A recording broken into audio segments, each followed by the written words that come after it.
Dr. R.J. Rushdoony, RR161AH63, Work, Play, and Rest.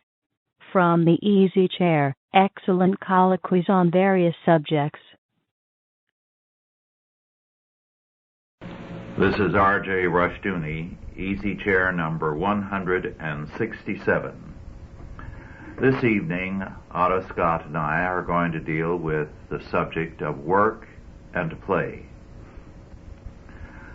Some years ago, in the early 30s, a doctor wrote a book on the balanced life, and he described it as a combination of work, play,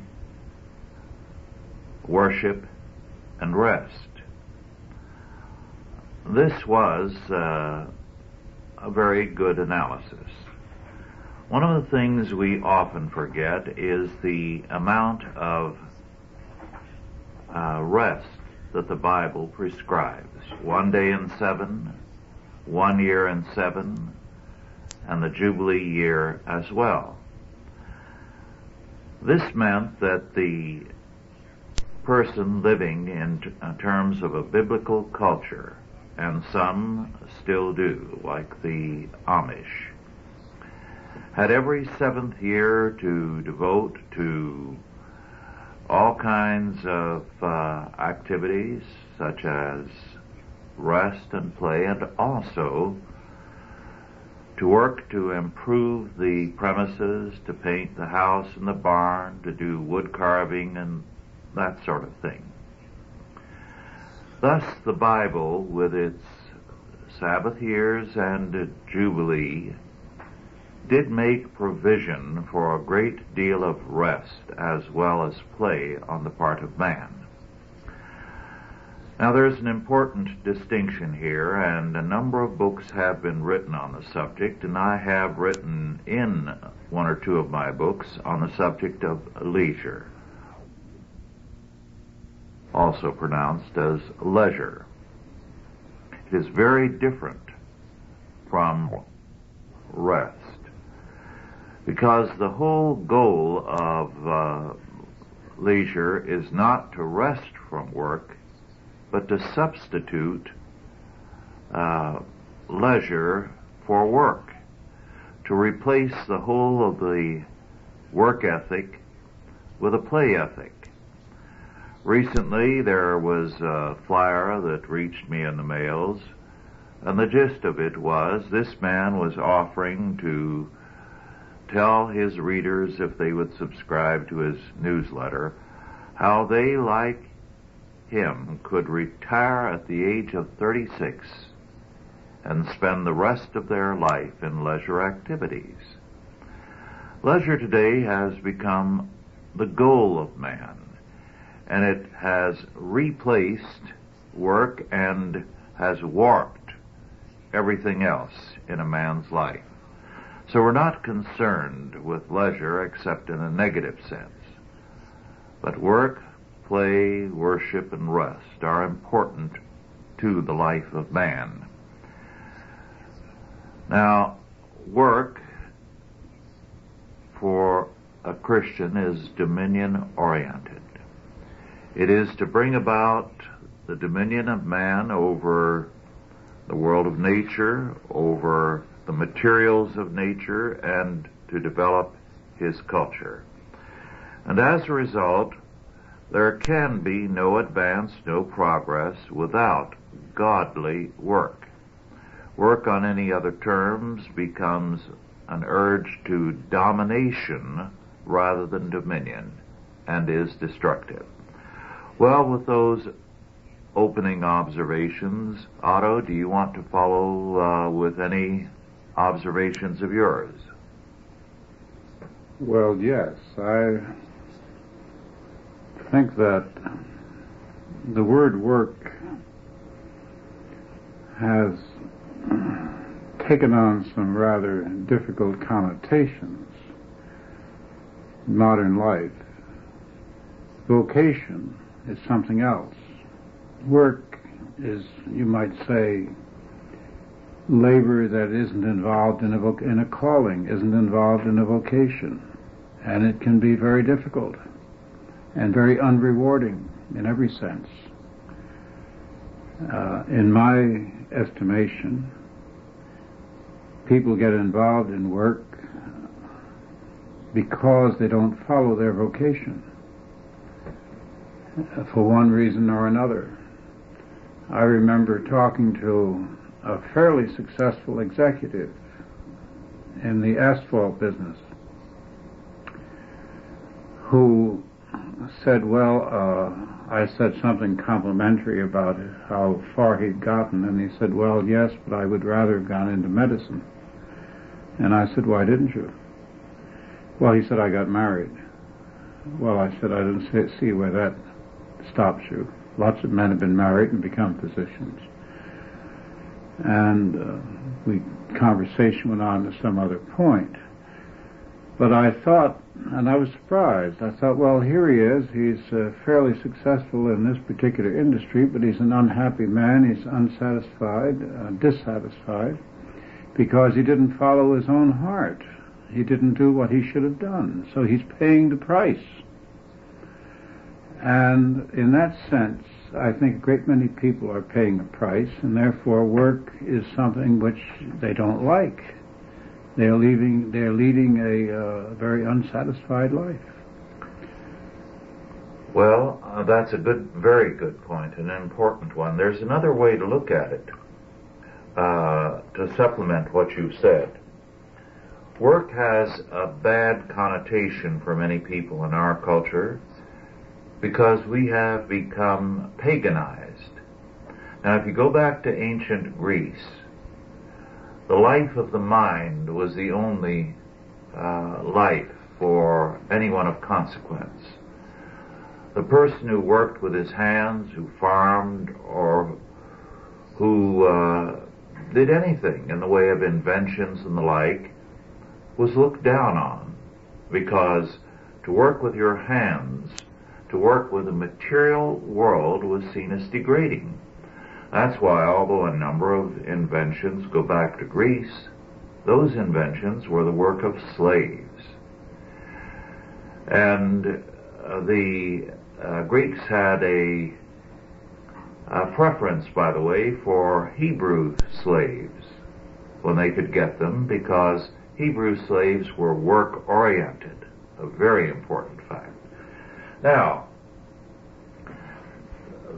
the fact that our culture has abandoned a biblical perspective has led it to despise work and to separate work from the sense of vocation. Whereas in terms of the historic perspective of Christianity, any kind of work could be a legitimate vocation for a man. Physical, manual work was not despised. The monks, under the rule of Saint Benedict, were taught to see work as manual work, as a responsibility and a calling under God, as well as the life of the mind. Well, yes, but the Greeks, you're talking now about the Greek aristocrats who had slaves and who didn't have to work, and therefore anyone who had to work was in the category of a slave, even if he was free, because he was forced to work.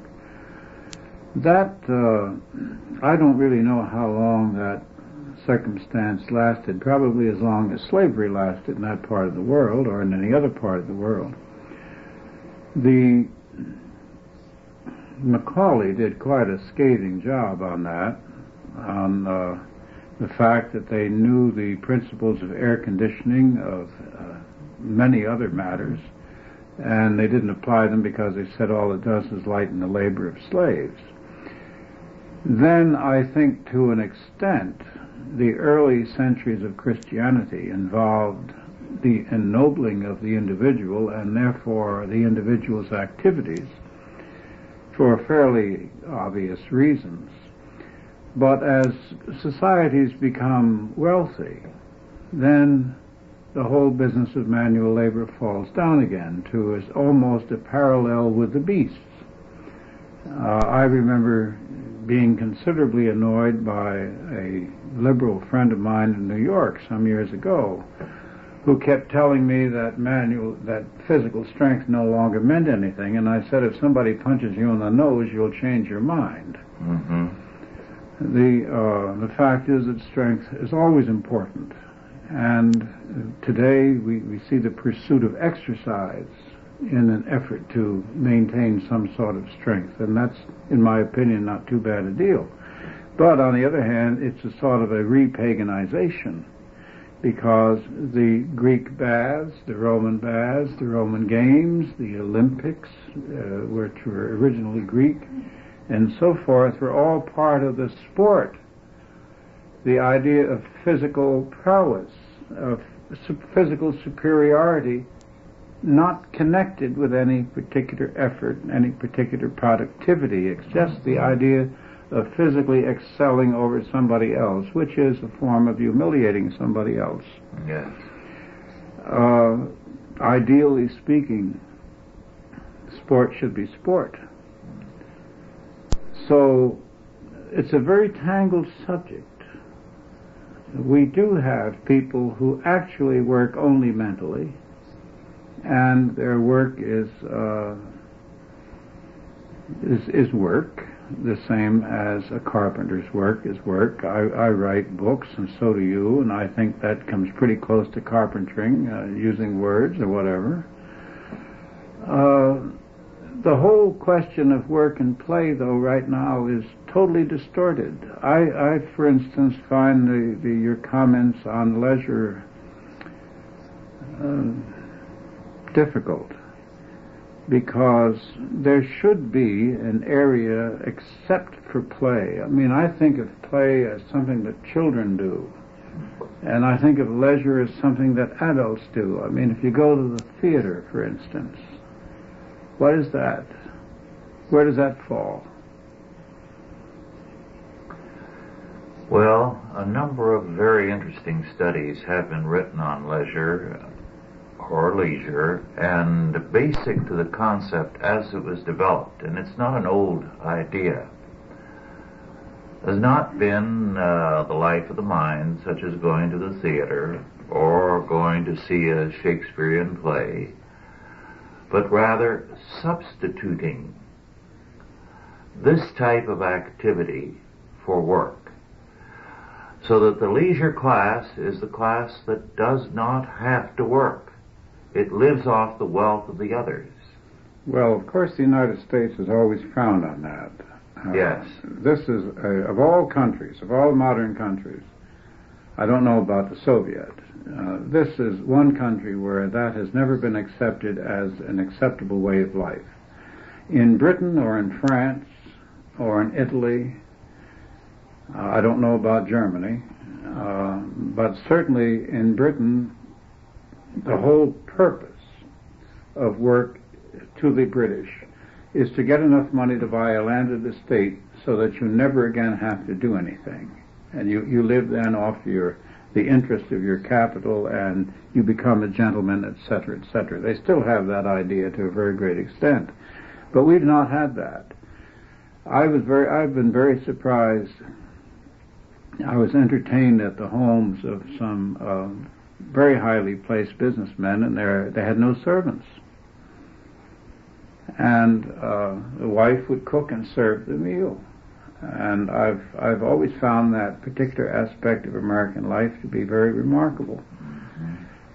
Most Americans feel that you should do something, but when men retire now, I see them going off into golf. I've lost some of my best friends to golf. I've never seen them again. There must be a well they drop into. They cease to have human connections. And so I've even known several who dropped dead on the golf course, maybe because of the betting. It seems to be more of a game of frustration than fulfillment, from what I can gather. But I find it difficult to understand how grown men who once were productive could spend that time on the golf course. I mean, to me, it doesn't fall into the category of sport or leisure or anything definable. It's a game. And a game, I think, is childish. Well, I think that's very interesting. I knew a minister some years ago, a very able pastor, who retired when he was at the prime in order to be able to devote himself to golf. He'd been living for that. And it made me rethink everything he had been before. So I never thought much of him after that, nor, thank God, had any further connections with him. Some people are retired because of the laws of their organization, but he retired because he wanted to devote himself to golf. Something comes to mind which I think reveals the difference between America, although you had the leisure class idea among the ruling class in the South, which marked them as separate from the rest of America and somehow not in the same category. About 40 years or so ago, just after the war, I recall a farmer in California telling me about his experience and his son's experience. He was a successful farmer. In fact, became quite wealthy. He was thrifty, hard-working. He avoided debt.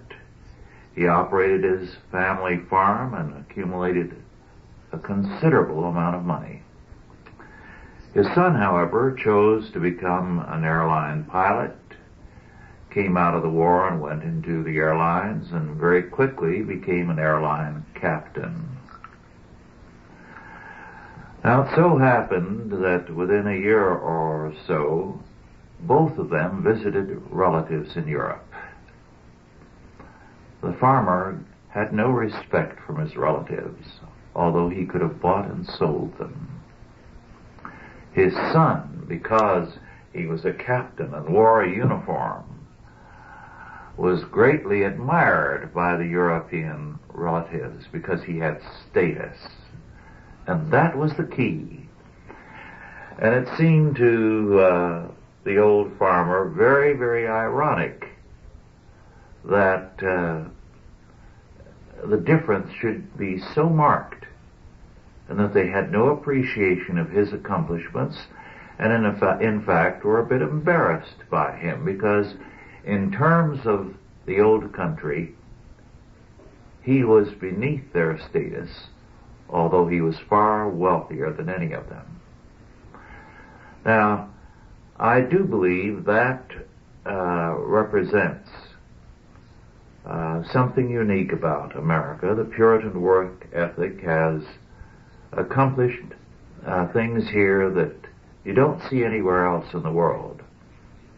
That's true.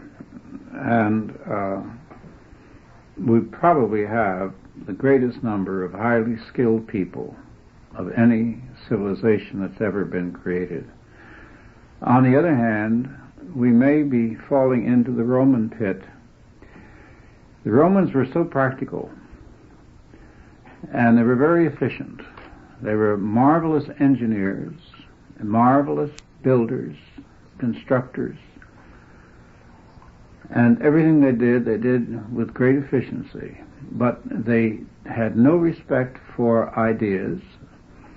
They had no, after they lost their faith, of course, they had no sense of the transcendent. And they fell apart quite simply because they were so short-sighted. Now, we have something similar at work here. Now, I remember that Hannah Arendt, and I think it was one of her most brilliant observations, said, the work that the average man does is very similar to housework done by women, in the sense that it consists of a number of essential and necessary tasks which are totally undramatic, which leave no trace, no record, which are not watched, not noticed, and yet, if left undone, would bring everything down. Very good. It's a very good observation, because the argument of the feminists that men have been living in a more exciting world than women is basically ridiculous. Yes. Lots of them, I think, are discovering it by entering the male world. And carrying coffee into the boss is not much better than being a chambermaid, in my opinion. But that's beside the point. The real thing here is that work to no point beyond one's own appetite is a death to the spirit. And unless there is a sense of vocation or a calling, there is no worship involved. It is simply going through motions. Now, when we switch, and economically speaking, from the basic industries into the service industries, we are switching from what is important and basic and honorable to what is not. Mm-hmm. A nation of servants doesn't do anybody any good. You can look at Italy. You can look at any other country that's living on the tourist trade, and you can see what happens. You can even see that in cities in the United States. I've seen the city of San Diego lose its character in honor of the tourist trade. We can see it in Great Britain on a larger scale, which is turning into another Spain, living on the glories of its past, waiting for tourists to come to fill the hotels and the bed and breakfasts and the restaurants and so forth and so on. And this means that all kinds of people are living in servitude, servants, modern equivalents of slaves, because they have to, come here, waiter, come here, boy, and so forth. No matter how you disguise it, this is what servants used to do. And the fact that you're being a servant of the public doesn't alter the condition. I'd like to go back to something you said at the beginning about the Romans. The very remarkable practicality of the Romans was also their downfall, because they did not respect the world of ideas. Yes. And you need the thinker as well as the doer in any society. And the role of the thinker is not an easy one, because you're working at a desk day after day, as you and I do, writing without any feedback. You don't have an audience. That's true. I often feel as though the book has gone out the window and into a well. Yes. You write books, you write articles, and except for an occasional letter, you don't know of the impact it's having.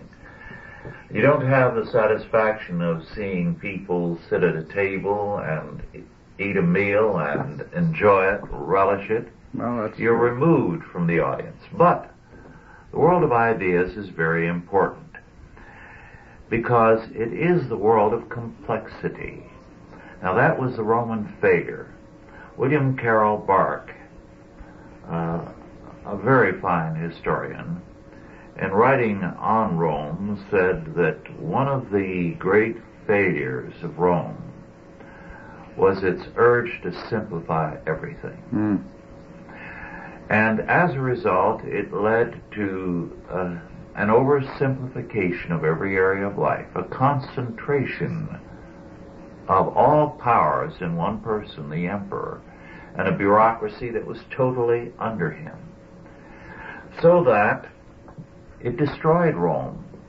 It brought things to a standstill, because the more a culture develops, the more complex it becomes.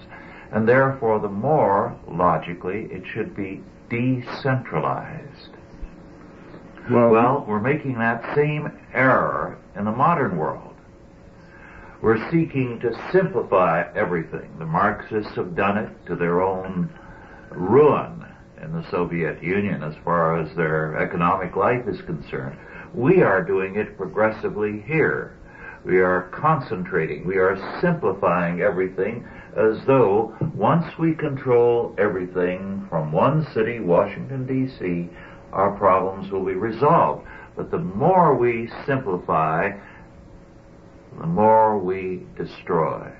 Well, of course, the Soviets began with the worst of errors, and that was to sit on everybody and restrict the ability to think and to propose and to recommend and to order, for that matter, to a small group, which meant that they put a ceiling on the creativity of the entire Soviet society, and a very low ceiling at that. So therefore they have to live by stealing ideas from the West.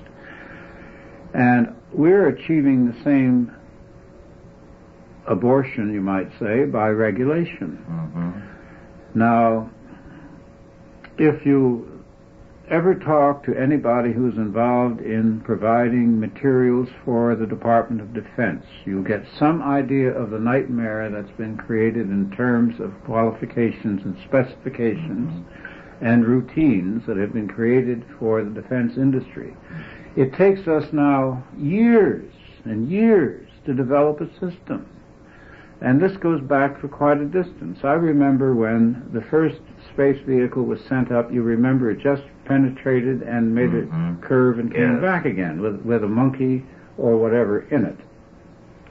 Well, one of the technical problems was how to prevent the thing from burning up upon re-entry into the space orbit. So all our metallurgists went to work, and they put together the most elaborate and complex alloys to fulfill this task. The Russians, on the other hand, used oak, which charred and then went out. Bing. In that case, they had beat us to the punch by their simplification. But their real problem has been their control, and that's becoming our problem.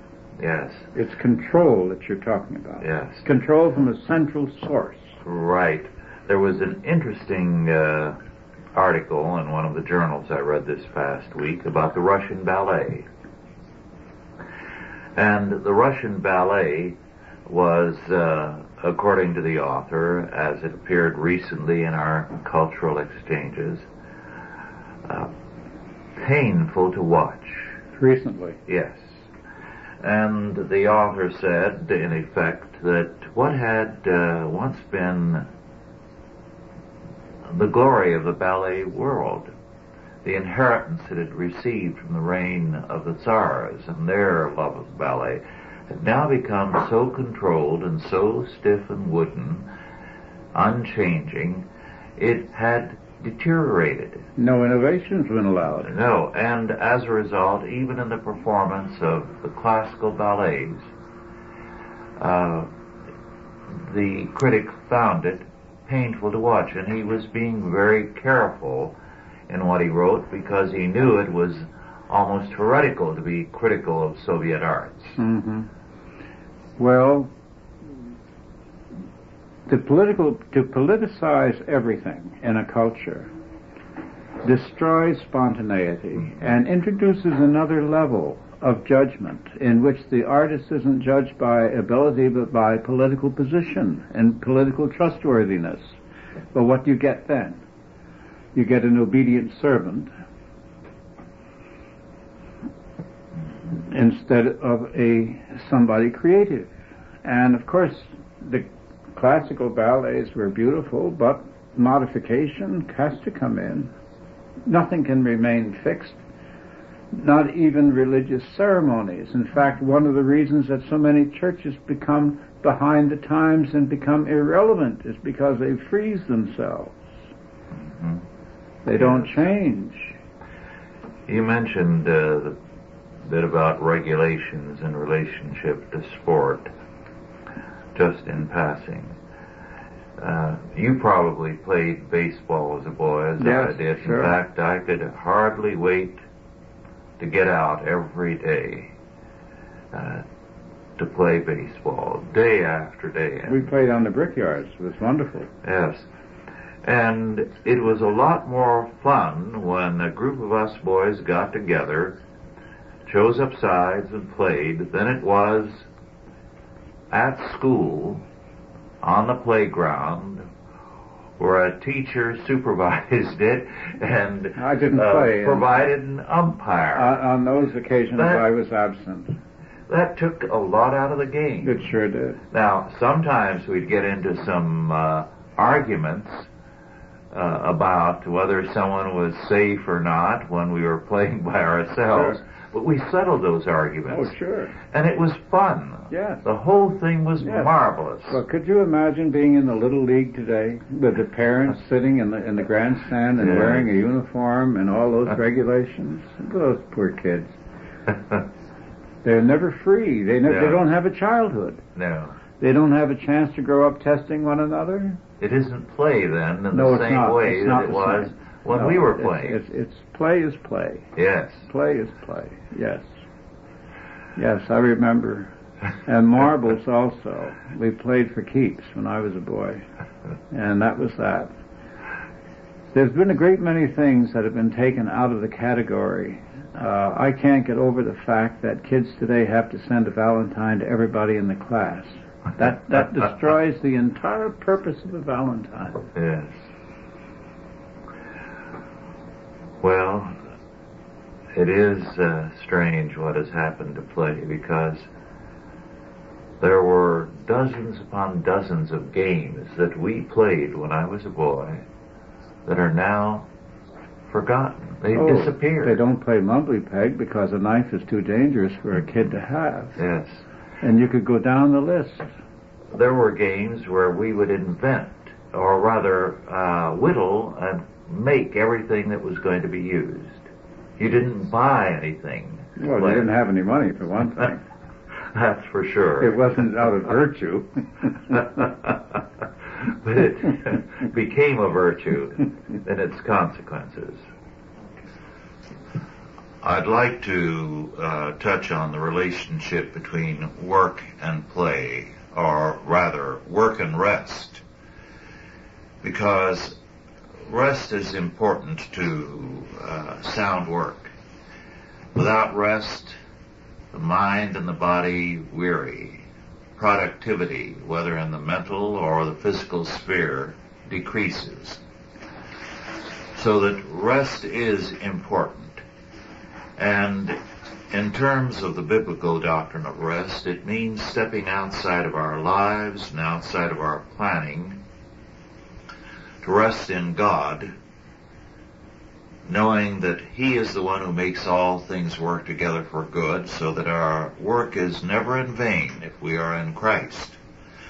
So rest in the biblical sense is very, very productive. I'd like to touch on something else in connection with that. A few days ago, one of our Chalcedon friends, Dr. Gerhard W. Ditz, a sociologist, sent me his paper on Smith and Keynes, which was published in a German periodical. And the point he makes here is an important one. There's a great deal that could be said about this paper, but basically, Keynes was leisure-oriented. He hated work. He never produced anything that was a systematic study. He lived to play. I think that's a good description. Yes. Whereas Adam Smith was virtually a workaholic. He was at the other extreme. And as a result, each produced a different kind of culture. And we now have the culture of Keynesianism. We gravitated to it because it satisfied everything in us, because Keynes destroyed the idea of consequence. Well, Keynes, I think Keynes has been adopted by a group, by a certain sector. Yes. Let's put it that way. A ruling elite. Or, well, at this point, yes. Yes. And the worst part of our elite. Because Keynes, for one thing, didn't care about the future for a very good reason. He was a faggot. And there was no future for him. When he died, that was it. He wasn't going to have any children or any family or any wife, and the future meant nothing to Keynes. And it reflected in his outlook. Whereas Smith was a Christian who was future-oriented. And that had a great deal to do, I think, with the way they both functioned. Now, of course, when you say Keynes worked to play, he worked to sin. Yes. He really did. And Smith worked in order to help the world. Yes. You might, to say, to the Christian duty, to make the world better than it was when you came in, to leave it better. Smith was probably a mild deist, but his entire framework was Christian and Calvinistic. Now, this is what Keynes said, describing himself and his friends and circles in school and afterwards. I quote, "We were immoralists, recognized no moral obligation, no inner sanction to conform or obey. The prime objects in life are love, the creation and enjoyment of aesthetic experience and the pursuit of knowledge. Morals are unnecessary." Well, that's very fancy language for what he and Strachey called the greater sodomy. Yes. He made no pretense of covering up the fact of his homosexuality. He spoke about it very openly, matter-of-factly. He didn't see anything wrong with anything that he did. And he married late in life, probably in order to gain status. It was a pro forma marriage to a lesbian ballerina. Yes. So, as Dr. Ditz notes, and I quote, "It is Keynes' humanistic, hedonistic, sensualistic philosophy which assured his enormous popularity, not his economic theories." Well, unquote. just a minute now. Keynes was promoted. He was promoted. Yeah. He was taught. There were all sorts of books and spin-offs and programs and discussions and prizes and awards and professorships and everything else for Keynes, and Smith has been ignored. Yes. So to say that Keynes became popular is to underrate the vast machinery which went to work. I've sent away for a book on the apparatus behind the popularity of William Faulkner, the novelist. Ah, that would be interesting. Now, it hasn't appeared yet, but I've already put in an order for it because I understand that it's written and it's being printed. And when William Faulkner was picked up at the end of World War II, he had 14 out-of-print books, period. And most Americans had never heard of him. All the books had died in the marketplace. And a group got together to create a popular figure, a big literary lion out of Faulkner. And they succeeded. Now, I can't read him. He's a pain in the neck. He can't conclude a sentence. He winds around with these serpentine phrases and so forth and so on, and repellent to me. However, the same thing you might say is true of Keynes. If you've read Keynes, and I've struggled through some of Keynes, he has flashes of wit, a great deal of sarcasm, but economically speaking, he leaves a lot to be desired, as we all know, because we've lived with the results of his errors. But there was a machinery at work, and the people should not be blamed. No, Ditz doesn't. He's speaking of the cultural element that tends to play the role of promoters, and to them, everything that Keynes said fitted in with the world they wanted. Smith's thinking is very much with us, but not on the upper levels of our culture.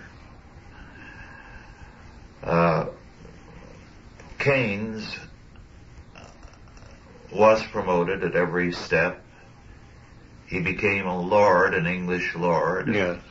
which is a part of the same establishment, as it were, in operation. Mm-hmm.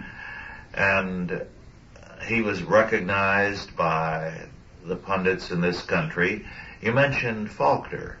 I knew of Faulkner when I was a student in the 30s, because the intellectual establishment at the universities felt that he was far better than those writers who were popular with the public. As a result, Faulkner was regarded as a great thinker. Now, Faulkner was as irresponsible and degenerate as they come, and that was precisely his appeal, for the same reason that Keynes appealed to the establishment. Their kind of thinking, of course, is the destruction of everything that makes for society, and hence, on more than one occasion, in more than one context, Keynes's reply with regard to the future and to the consequences of his economics, or the consequences of everything connected with him and his circle, was, in the long run, we are all dead. Well, yes, without progeny. So that what Keynes represented in his own way was the Roman and Greek saying of degenerate Greeks and Romans, "Let us eat, drink, and be merry, for tomorrow we die." Well, of course, that was a sigh of despair, and I wonder at the great furor today by Keynes's soul brothers and the question of AIDS. They seem to be treated as victims, as let's say victims of syphilis, victims of pneumonia, victims of tuberculosis. I suppose in a way every person who gets sick is a victim, but they're kind of stretching the point. And in any event, what are we talking about? We're talking about a class that is decided to embark upon suicide. In any event, these are people who have decided to kill themselves as people, as human beings, as part of the human race. Keynes, of course, was promoting extravagance on the part of governments without responsibility to the people. So, of course, the politicians thought it was a wonderful proposal. I wonder, on the whole question of play, the Bloomsbury group didn't seem to me to be a very playful group. They were a dreary group. Yes. They thought they would break all the rules and get away with it. And I think the average person is apt to believe in periods like the ones we're in now, that justice, the principles of justice have been suspended because you can't see them in operation. But the fact is that justice is inexorable. It always works. The Romans paid a terrible price for their dissipation, long protracted agony. The Russian aristocracy paid a heavy price. So did the Ancien regime in France. So are the elite of the Americans paying a heavy price for the pleasures that they presumably enjoy. Do you realize that we don't even have ordinary parties on the top level in the United States anymore? They have fundraisers. And everybody is invited who has enough money to write the check. So there is no such thing as society. There is no such thing as a real party by real people who are real friends of one another or associates of one another. They're just simply the 7th Avenue subway in tuxedos. Yes. This is the death of civilization. Yes. And of course, Shafarovich, the Russian scientist, has said that socialism has a will to death, and it wants the death of marriage, the death of society, the death of mankind. Well, he was wonderful. He boiled down the theory of socialism that Wittfogel had done at great length and made it very readable. But we're destroying private clubs. We're destroying private parties. We destroy a party for no purpose excepting just to have a party, without being able to placate the rabble by saying, we're going to donate all this to some cause or another, and the cause gets the fag end, the short end of the sums that are raised, because most of the money goes for the hotel, the caterer, and this, that, and the other thing. But we're losing in this the whole idea of private play. The Little League, I think, is a glaring example of this, where the boys are not going to play. In fact, they have boys and girls play baseball together because, can you imagine? Now, I'm not saying that girls at a certain age aren't capable of it, because I remember once a girl of a certain age beat me up when I was about 10. And we had a fight and she won, and hands down, too. She was taller, I will say that, but strong. So it's not unknown. But we didn't have them on the team. Well, going back again to Dr. Ditz's very interesting paper, he calls attention to Adam Smith's Calvinistic perspectives. But he says of the two men, Smith and Keynes, there are far more references to religion in Keynes than in Smith. Really? And he says that Keynes is busy in his writings rejecting the premise, the rationale, and inferences of the Calvinistic ethic. And he goes on to quote from Keynes to give an example of the kind of concern with religion. I quote, "The world is not governed from above. The higher states of mind are unattached to the before and the after. It is the here and now. In the long run, we are dead. Enlightened self-interest does not operate in the public interest. The economic problem is not the permanent problem of the human race. We have been trained far too long to strive, not to enjoy. The day is not far off when the economic problem will take a back seat, and that the arena of the heart will be reoccupied by human relations, creative behavior, religions, a religion without a theology," unquote. In other words, religion without God. Well, I think that's very higher sodomy. Very ironic in view of what I was just saying about the destruction of sociability and of play, for that matter.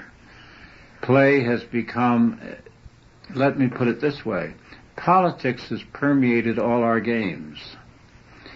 Politics has permeated the schoolroom, the classroom.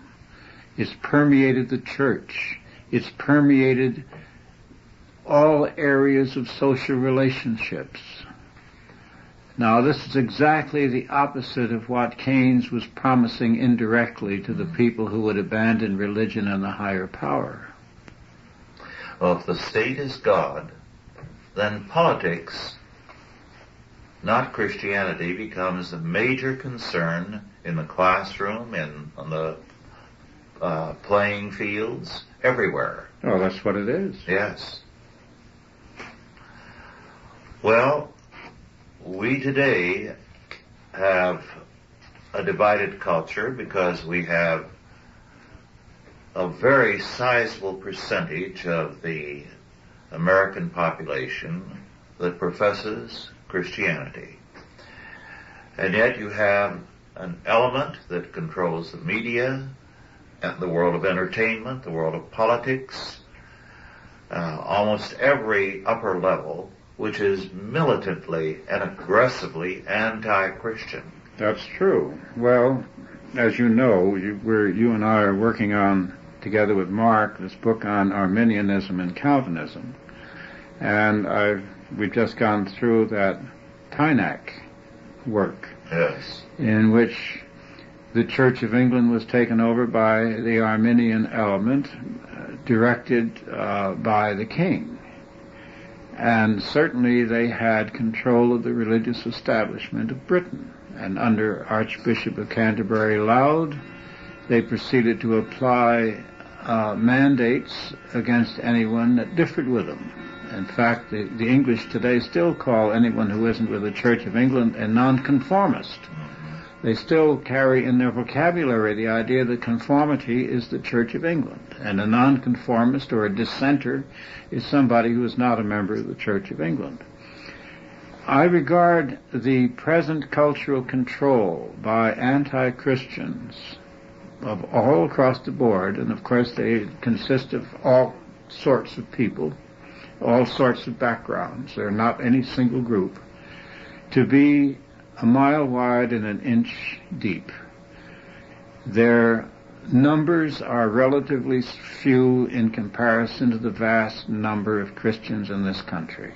And they're in the process of making us all acquainted with the fact that anti-Christianity is alive and virulent in our midst, and in my opinion, they will organize the Christian community. I certainly hope so. I do believe it is beginning to happen because they are so aggressively pushing for the death of Christianity. I see this in the courtrooms all the time. And they are pushing for the death of Christianity because they are fearful of its revival.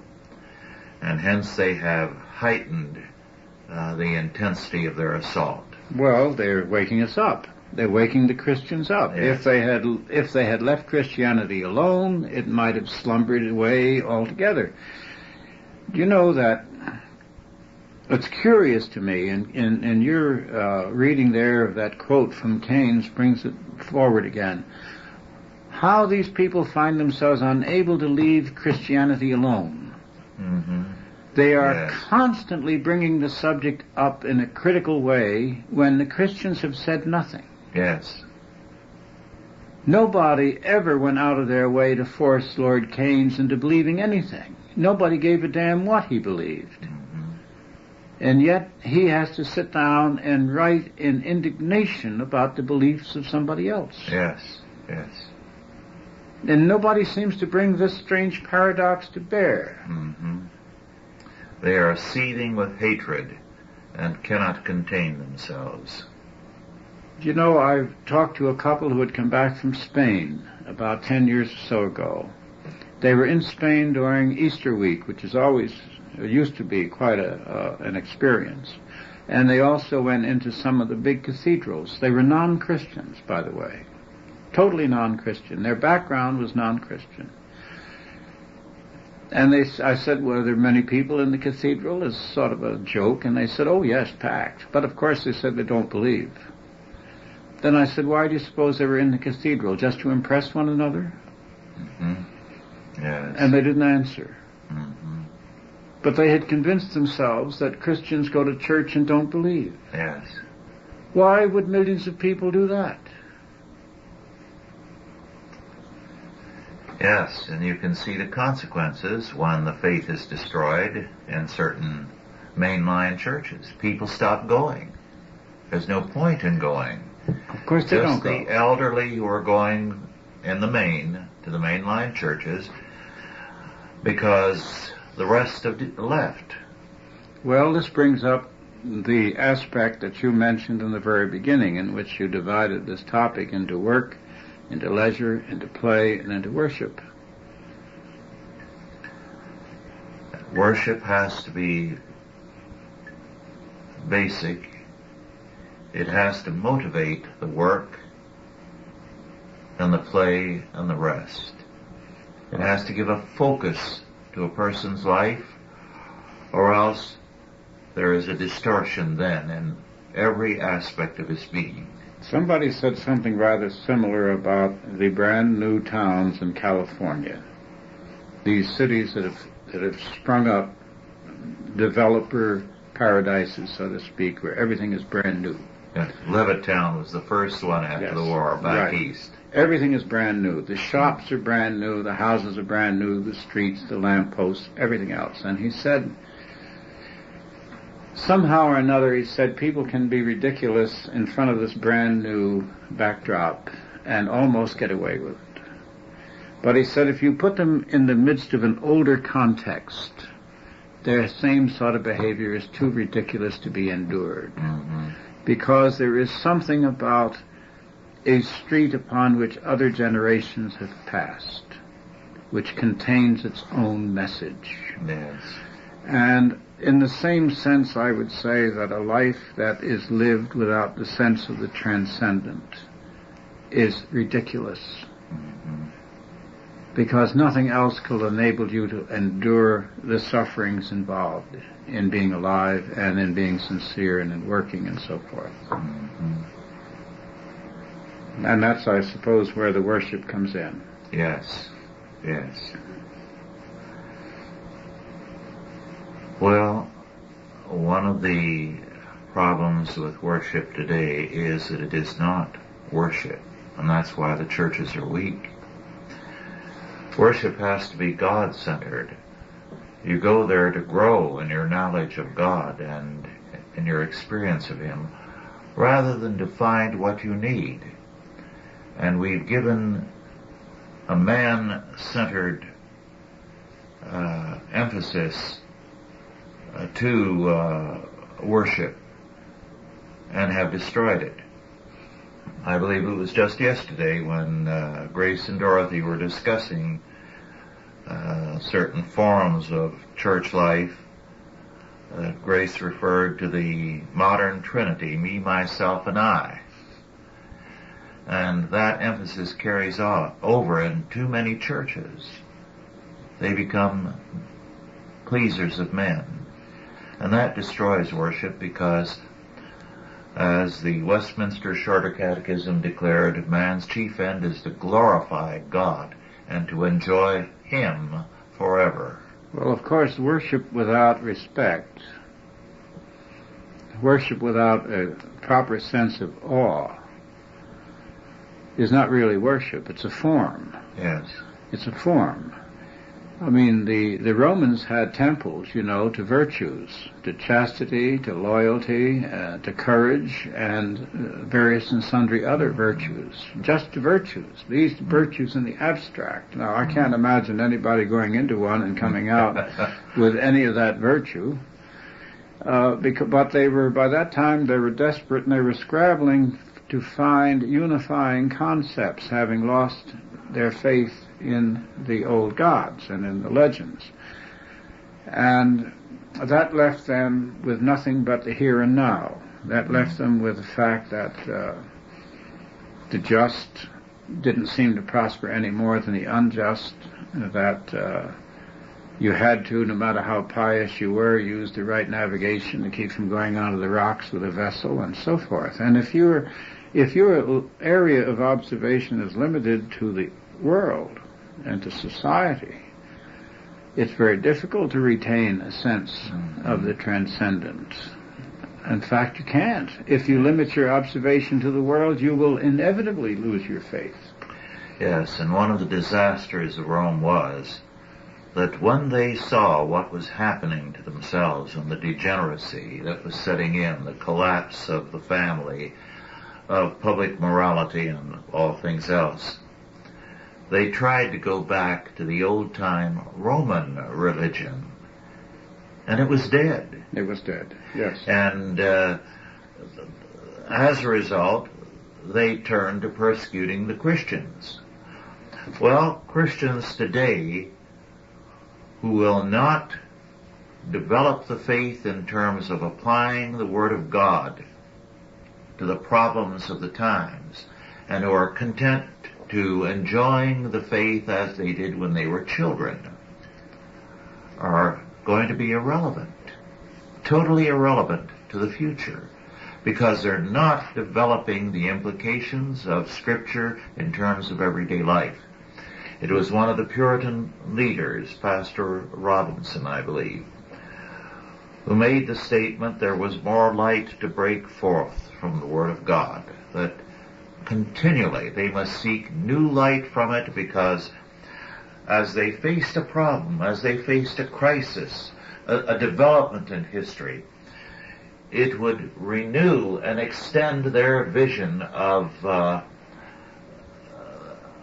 God's Word in terms of its application to the times. And that's what is missing in too many areas of the church today. Well, when the Church of England began to collapse under Archbishop Laud, under Charles II, when they tried to force the people into these empty churches and to go through rituals that they didn't believe in, you had, I don't think, a great number of reformers or Puritans. They were not numerous, but they were so sincere and so courageous that they managed to unhinge that entire edifice of control. Now, we're up against the same sort of thing. There is a sort of an empty series, a series of empty structures around us. To drop from the sublime to the ridiculous, it's like the eminence of Time magazine and Newsweek. Both of them are no waste of time. Poorly written. They've been there forever, and you think they're going to be there forever. The first group that comes along with a real news magazine will wipe them both out. The Christians that are now coming to life in this country are probably almost as big a percentage as the Puritans were. Oh, far more. Or far more. 4% of England was Puritan. Now, when we develop 4% of the population that is not only Christian, but Reconstructionist, we will exert a tremendous power, because society always follows leaders. It follows the live ones. Yes, it's not going to follow the dead. It's not going to follow the imitators. It follows what's original, what's fresh, what's brave, what's articulate. Well, our time is about up. Is there a final statement you'd like to make, Otto? No, that's it. Very good. Well, thank you all for listening, and God bless you. Authorized by the Chalcedon Foundation. Archived by the Mount Olive Tape Library. Digitized by ChristRules.com.